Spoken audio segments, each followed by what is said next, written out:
উফ, আমার ব্যথা করছে, প্লিজ ছাড়ো। জ্বলে যাচ্ছে ব্যথায়। এমন করে কেউ করে নাকি? আরে শুরু করতে তো দিলে না, আর প্রথম প্রথম একটু ব্যথা লাগেই, ভয় পাবার কিছু নেই। না থামো বলছি। এত ব্যথা পাবো জানলে আমি তোমায় করতেই দিতাম না। এখন রেখে দাও, পরে হবে প্লিজ। আরে ঢুকে গেছে তো, একটু ধৈর্য ধরো। একটু তেল লাগালেই ঢুকে যাবে পুরোটা। এত টাইট যে ঢুকতে চাইছে না। খালি ঢোকাঢুকির ধান্দা। কোনো বুদ্ধি নেই মাথায়? বুদ্ধি করে কোনো কাজ করতে পারো না? এত সহজ একটা কাজ তবুও পারলে না? দেখো আমি জানতাম এত টাইট হবে, জানলে কি আর এভাবে ঢোকাতাম? এই তো ঢুকে গেছে। আর চেঁচিও না, সব ব্যথা চলে যাবে এখনই। উফ বাবা, বাঁচলাম। এমন ভাবে ঢোকালে যেন মনে হচ্ছে ছিলে গেছে। দেখো কেমন লাল হয়ে আছে। সরি বেবি, আমি না বুঝতে পারিনি। নেক্সট টাইম খেয়াল রাখবো। হয়েছে। হয়েছে। হয়েছে, আর সরি সরি করতে হবে না। যা করার তা তো করেই ফেলেছো। তেল পানি কত কাহিনী না করলে ঢোকানোর জন্য। এইভাবে বলছো কেন? আমি তো জাস্ট তোমাকে একটু আনন্দ দিতে চাইছিলাম, কিন্তু তুমি যে এত ব্যথা পাবে সেটা কি আমি জানতাম? রক্ত বের করে ফেলেছো। আমি কালকে সকালে আম্মুকে বলবো। এই না না, একদম না। আম্মুকে বলো না প্লিজ, আম্মু আমাকে ঝাড়ু দিয়ে পেটাবে। আমি তো বলবোই। বলবো যে আপনার ছেলে একটা অপদার্থ, কোনো কাজ ঠিকমতো করতে পারে না। আম্মু আমাকে ছিঁড়ে খাবে, আর সবার সামনে মান সম্মান যাবে। হয়েছে হয়েছে বাপু, তোমার আবার মান সম্মান আছে নাকি? অপমান করলে একটু ভালোভাবে করো, এভাবে কেউ অপমান করে? এই শোনো, ঢুকিয়ে তো দিলে, এখন তো বেরই হচ্ছে না। ছিঁড়েই যাবে মনে হচ্ছে। ইস, দেখি দেখি, আসলেই তো বের হচ্ছে না। তুমি কি ঢোকানোর সময় সুপার গ্লু আঠা ব্যবহার করেছিলে নাকি? না, কেন বলো তো? হঠাৎ আঠার কথা বললে। প্রথমে তো ঢুকতে চাইছিল না, পরে তেল দেওয়াতে পিছলে ঢুকে গেল, আর এখন বের হতে চাইছে না। উফ, মনে হচ্ছে কামড়ে ধরে। এই প্লিজ বের করো না, খুব জ্বলছে। কেঁদো না তুমি, আমি বের করার চেষ্টাতেই তো আছি। এই থুতু দিয়ে ট্রাই করি, বলো। যা খুশি করো, কিন্তু বের করো। ছোটবেলায় শুনেছিলাম সাবান দিয়ে ঢোকালে নাকি ভালো হয়। বাবা, এটাও জানো? তো প্রথমে সাবান দিয়ে ঢোকাতে দিলেই তো পারতে। এই আম্মুকে ডাক দাও না, আম্মু নিশ্চয়ই বের করে দিতে পারবে। আমি এত টানাটানি করে বের করতে পারলাম না, আর আম্মু পারবে? আচ্ছা, আম্মুকে একটা ফোন দিচ্ছি, ওয়েট। যা করার জলদি করো, আমার খুব জ্বলছে। সাব্বির আম্মুকে ফোন দিল, ফোন বেজে চলেছে, কিন্তু কিছুতেই কেউ ধরছে না। ফোন বাজছে আর কেটে যাচ্ছে। কয়েকবার চেষ্টা করার পরেও কল ধরলো না। রাত তো তেমন হয়নি, তবে কি আম্মু ঘুমিয়ে পড়লো? আম্মু ঘুমিয়ে পড়লে এখন কি করব? আচ্ছা দাঁড়াও, সাবান মেখে তারপর ট্রাই করি। সাব্বির ওয়াশরুম থেকে সাবান এনে হিয়ার আঙ্গুলে ভালোভাবে লাগিয়ে দিল। এবার টান দিতেই বেরিয়ে গেল আংটিটা। বাবারে বাবা, বাঁচলাম আমি। তোমার ওই আংটি তোমার কাছেই রাখো। এত দাম দিয়ে আংটি কিনে লাভ কি, যদি ঢোকাতে বের করতে এত কষ্ট করতে হয়? সরি বেবি, খুব কষ্ট হয়েছে তাই না? দেখে আঙ্গুলটা, আহারে, লাল হয়ে গেছে। দাঁড়াও, মলম লাগিয়ে দিচ্ছি। লাগিয়ে দাও। সাব্বির ড্রয়ার থেকে ফার্স্ট এইড কিটটা বের করলো এবং মলমটা বের করলো এবং আস্তে আস্তে হিয়ার আঙ্গুলে আলতোভাবে লাগিয়ে দিতে লাগলো। এবার একটু শান্তি লাগছে। সাব্বির, তুমিও অনেক কষ্ট করেছো বেবি, এবার ঘুমাও। রাত তো অনেক হলো, রাত বেশি জায়গা ঠিক হবে না। ঘুমাবো? ঘুমাবো মানে? আজ আমাদের বাসরাত হিয়া। এই রাত জীবনে একবার আসে, আজকে একটু ওইসব করবো না? না একদম না, একদম কাছে আসার চেষ্টা করবে না। তোমাকে আমার পাশে ঘুমাতে দিয়েছি, এটাই তোমার সাত পুরুষের ভাগ্য। এমনভাবে বলছো কেন বেবি? একটা রাতই তো। না, দূরে যাও, কাছে আসবে না বললাম। তোমার বিয়ের আগে শর্ত দিয়েছি যে আমার পরীক্ষা শেষ হওয়ার আগে আমাকে টাচ করা যাবে না, কিন্তু তুমি টাচ করছো, প্লাস অনেক দূর পর্যন্ত গিয়েছো। এই বেবি এমন করো না প্লিজ, বেশিক্ষণ লাগবে না। আমি তো জানি তুমি T20 খেলোয়াড়, তোমার দ্বারা টেস্ট সম্ভব না। আর আমি এখন চাইও না। সাবের হাত সরাও। একবার এক কথা বারবার বলতে ভালো লাগে না। আমার শাড়ি ধরে টানছো, এবার কিন্তু কামড় দিব। কামড় আমিও দিতে পারি, আমারও দাঁত আছে। এখন ঘুমাও বেবি। তুমি তুমি না আমার সোনা বেবি, আমার কিউট বেবি, প্লিজ ঘুমাও। আর বেশি দিন নেই তো পরীক্ষার, মাত্র 1.5 বছর। কি বললা? মাত্র 1.5 বছর? তুমি জানো 1.5 বছর মানে কি? 1.5 বছর মানে 547 দিন, 13,128 ঘন্টা, 7,87,680 মিনিট, 47,260,800 সেকেন্ড। তুমি হিসাবও করে ফেলছো? তুমি না পারো বটে। এই শুনো, যাই করো, আমি না বলছি মানে না। যাই বলো হবে না। আমি ঘুমালাম, ডিস্টার্ব করবে না। যদি ইচ্ছা করে জড়িয়ে ধরে ঘুমাও, এইটুকু স্যাক্রিফাইস করলাম, এর থেকে বেশি কিছু না। হিয়ার মুখে এই কথা সাব্বির একটা বড় দীর্ঘশ্বাস ফেলল। আজকে আর চাই হলো বিড়াল মারাটা আর হলো না। সাব্বির আজকে ব্যর্থ। কালকে বন্ধুদের সামনে কি মুখ দেখাবে সাব্বির? বন্ধুরা যখন বাসরের বীরত্ব নিয়ে গল্প শুনতে চাইবে তখন সাব্বির কি জবাব দেবে তাদের? এসব ভাবতে ভাবতে সাব্বিরের চোখে ঘুম নেমে এলো। একটা বিশাল বড় বিল্ডিং এর ছাদে দাঁড়িয়ে আছে সাব্বির, আর হিয়া বিল্ডিং এর রেলিং এর পাশে দাঁড়িয়ে আছে। সাব্বির হিয়ার দিকে এগোতে চাইছে কিন্তু পারছে না। সাব্বির হাঁটছে তো হাঁটছে, কিন্তু দূরত্ব যেন শেষই হচ্ছে না। হিয়া যেন ক্রমশ দূরে সরে যাচ্ছে। হঠাৎ এক বিশাল দমকা হাওয়ায় হিয়াকে ছাদ থেকে ফেলে দিল সাব্বির। সবটুকু প্রচেষ্টা চালিয়ে নিজের সর্বোচ্চ দেওয়ার পরেও হিয়াকে ধরতে পারল না। হিয়া, ঘুম ভেঙে গেল সাব্বিরের। সাব্বির আশেপাশে তাকিয়ে দেখল সে নিজের বিছানায় আর হিয়া তার পাশেই শুয়ে আছে। কি হলো, হঠাৎ চেঁচিয়ে উঠলে কেন? একটু ঘুমিয়েছিলাম কেবল। সাব্বির হিয়াকে দেখে আর নিজেকে সামলাতে পারল না। এই কি হলো তোমার হঠাৎ? হিয়া কখনো আমাকে ছেড়ে যাবে না তো? হঠাৎ এই প্রশ্ন? না, এমনি আগে বলো, ছেড়ে যাবে না তো? বেঁচে আছি যতদিন তোমার মাথা খাবো ততদিন, আর মরে গেলে পেতনি হয়ে জ্বালাবো। জ্বালিও, সমস্যা নেই। হিয়া, একটা চুমু দেই তোমায়? এত ভদ্র হয়ে গেলে কিভাবে হঠাৎ? চুমু দিব কি না? দাও। তবে আর কিছু না, জাস্ট চুমুতেই শেষ, না হলে খবর আছে। তুমি পাশে থেকো, আর কিছু লাগবে না। খুব শক্ত করে জড়িয়ে ধরল। হিয়া সাব্বিরের এমন আচরণের কারণ বুঝতে পারল না, তবে মন্দ লাগলো না হিয়ার কাছে। হিয়া সাব্বিরের বুকে মাথা গুছে ঘুমাতে লাগলো, আর সাব্বির হিয়ার মাথায় হাত বুলিয়ে দিচ্ছে। রাতটা কেটে গেল। সকালে সূর্যের আলো চোখে পড়তেই ঘুম ভেঙে গেল সাব্বিরের। পাশে হিয়া নেই। হিয়া, এই হিয়া, হিয়া কোথায় গেলে? কি হলো, চেঁচাচ্ছ কেন? ঘুম ভেঙে গেছে তোমার? আমি ভাবলাম চা বানিয়ে নিয়ে আসি। চা বানাতে হবে না, কাজের লোক আছে, ওরা দেখে নিবে। আর আম্মু তো আছেই, কালকে বউ হয়ে এসেছো, আর আজকে রান্নাঘরে চলে গেছো। বকছো কেন? একটু চা বানাতেই তো গিয়েছিলাম। এইদিকে আসো, তোমাকে একটু দেখি।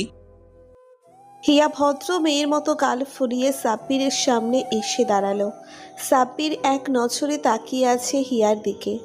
আসলে হিয়ার সাথে বিয়েটা হওয়ার চান্স খুব কম ছিল সাব্বিরের, কারণ হিয়ার আব্বু মেয়েকে ডাক্তার বানাবেন, আর তিনি চান না তার মেয়ে পড়াশোনা শেষ করার আগে বিয়ে করুক। কিন্তু সাব্বির জেদি ছেলে, হিয়ার আব্বুকে বোঝানোর জন্য কোনো চেষ্টাই বাদ দেয়নি। সাব্বির হিয়ার আব্বুর পায়ে পর্যন্ত পড়েছে হিয়াকে বিয়ে করার জন্যে। অবশেষে সাব্বিরের আম্মু ঝগড়া করে বিয়ে দিয়ে এনেছে দুজনকে।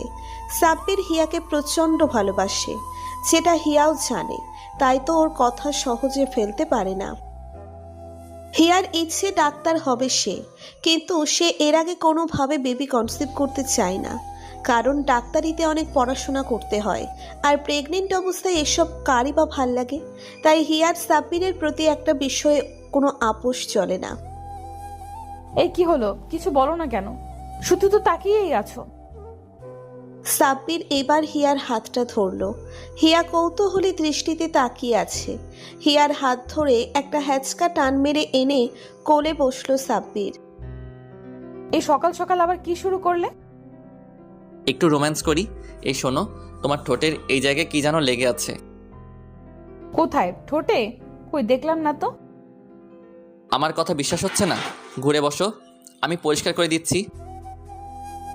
বাট চালাকি করার চেষ্টা করবে না, তাহলে কিন্তু অবস্থা খারাপ হবে। একেবারে নুনু কেটে দিব। সাব্বিরের কথা মতো হিয়া ঘুরে বসলে ও ঠোঁট পরিষ্কার করার নাম করে হিয়ার গালে একটা চুমু এঁকে দিল। হিয়া এবার বুঝতে পারল সাহেবের মতলব কি। এই ছিল তাহলে তোমার মনে? বদমাস, চিটার, বাটপার। আজকে তোমার একদিন তো আমার একদিন। এই সরি, আসলে এইভাবে করতে চাইনি, তুমিও করতে দাও না, তাই ছলে বলে কৌশলে কাজ করতে হয়। আজকে খালি একবার ধরতে পারে তোমার ছল বল, আর কৌশল বের করে দিব। ছোট বাচ্চাদের মতো সাব্বির দৌড়চ্ছে আর পিছনে হিয়া। হঠাৎ কারোর সাথে ধাক্কা লাগায় সাব্বির তাল সামলাতে না পেরে হোঁচট খেয়ে পড়ে গেল। নরম কিছুর ওপর নিচের মাথাটা আবিষ্কার করলো সে, কিন্তু এই মাঝ রাস্তায় এটা কি? সাব্বির চোখ খুলে দেখতেই টের পেল এটা কোনো মানুষ, আর মানুষ বললেই শেষ না, এটা একটা মহিলা মানুষ। সাব্বির এক লাফে উঠে গেল। মাটিতে ঈশিতা শুয়ে আছে। হ্যালো দুলাভাই, কোমরটা তো ভেঙে দিয়েছেন সকাল সকাল, তা এত তাড়াহুড়া করে কোথায় যাওয়া হচ্ছিল শুনি? আর ঈশিতা, তুমি কোথা থেকে এলে? সরি, আসলে একটু প্যানিকের মধ্যে ছিলাম তো তাই খেয়াল করিনি। তুমি মাইন্ড করো না কেমন? তা দৌড়াচ্ছিলেন কেন সেটা তো বলবেন। আরে হয়েছে কি, তোমার বান্ধবী হিয়া। তুমি তাহলে এইখানে চান্দু? সারা বাড়ি খুঁজে বেড়াচ্ছি আর তুমি এইখানে গল্প করছো। আর মেয়েটাকে ঈশিতা না? হ্যাঁ আমি ঈশিতাই। এমন ভাবে বলছিস যেন ভূত দেখেছিস। ভুলে গিয়েছিলাম যে এ বাড়িতে তোরাও এসেছিস। সবই বুঝলাম, কিন্তু কোমরে এভাবে হাত দিয়ে আছিস কেন? আসলে ব্যাপারটা হলো, আরে তেমন কিছু না, মাটিতে পড়ে গিয়েছিল ঈশিতা, আর সে থেকে একটু ব্যথা পেয়েছে। বাট জিজু, আপনিও তো পড়ে গিয়েছিলেন, আমার কথা একা বলছেন কেন? সাব্বির, তুমিও পড়ে গিয়েছিলে, ঈশিতাও পড়ে গিয়েছিল, ব্যাপারটা কেমন যেন লাগছে। কাহিনী কি? এটা বলে ঈশিতার আর সাব্বিরের দিকে তাকিয়ে ভ্রু নাচাতে লাগলো দিয়া। এইদিকে ঈশিতার সত্যি কথা বলছে আর সাব্বির চাইছে না ও সত্যিটা বলুক, কারণ দিয়া এখন যা ক্ষেপে আছে, কি হলুস থুলুস কাণ্ড করে বসে। কি হলো ঈশিতা? ঘটনা কি যে দুজন পড়ে গিয়েছিলি মানে? ও তেমন কিছু না বেবি, জাস্ট একটা অ্যাক্সিডেন্ট। দুর্ঘটনা তো সবার জীবনে হয়, অতীত মনে না রেখে ভবিষ্যতের ব্যাপারে ভাবা উচিত। এইবার তো একদম শিওর যে কোনো ভেজাল আছে, না হলে তো তুমি এমন করতে না। এই ঈশিতা, বলতো কি হয়েছে? তেমন কিছু না, আমি আসছিলাম এই দিক আর জিজু আসছিল, আমাদের মাঝখানে একটা ধাক্কা লাগে, আমরা দুইজন পড়ে যাই মাটিতে, এইটুকুই। এই তাহলে তোমার দুর্ঘটনা? লুচ্চা একটা মেয়ে দেখলেই খালি গায়ে পড়ো। আমি থাকবো না তোমার সাথে, আমি এখনই বাড়ি চলে যাব। বেবি, আমায় ভুল বুঝছো, আসলে আমি ইচ্ছা করে করিনি। ও বেবি শোনো। কি হলো ব্যাপারটা? এত উত্তেজিত হয়ে পড়লো কেন ও? উত্তেজনা তোমার বান্ধবীর তেমন নাই, ও জাস্ট কেবল রাগ ঝাড়তে পারে। এখন যাই আমি, না হলে মহারানী কেঁদে বন্যা নিয়ে আসবে। সাব্বির হিয়ার পেছনে পেছনে নিচে গেল। হিয়ার সোফায় বসে আছে গাল ফুলিয়ে। এই রাগ করছো কেন? আমি তো ইচ্ছা করে করিনি। কে রাগ করেছে? আমি রাগ করতে যাব কেন? তুমি যেখানে খুশি যাও, যা খুশি করো, তাতে আমার কি? তাতে তোমার কিছু না তাই তো? তাহলে ঈশিতার সাথে একটু রোমান্স করে আসি। তোমার বান্ধবীর চেহারাও কিন্তু মাশাল্লাহ খারাপ না।